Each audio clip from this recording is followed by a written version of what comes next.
Today I'm going to talk about how to set up Docker. Docker is a tool that lets you package your application and all of its dependencies into a container. This container can be moved and run anywhere. Docker might seem complex at first glance, but it's surprisingly straightforward once you break it down. Docker isolates your application into a container with its own environment. Unlike traditional virtual machines, containers don't need a full-blown operating system. Instead, they share the host system's kernel while keeping the application and its dependencies packaged together. This makes them lightweight and ensures they run consistently across any platform. There are two ways of interacting with Docker.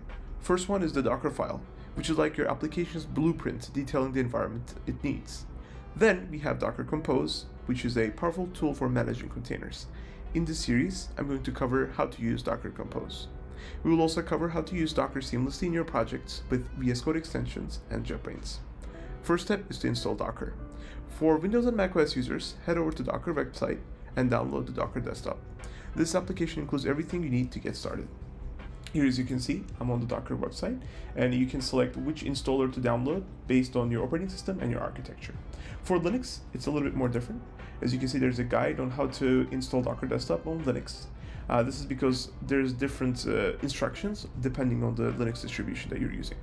Once everything is installed, you should hopefully be able to see the Docker desktop client, or you can verify the installation from the terminal by running docker --version.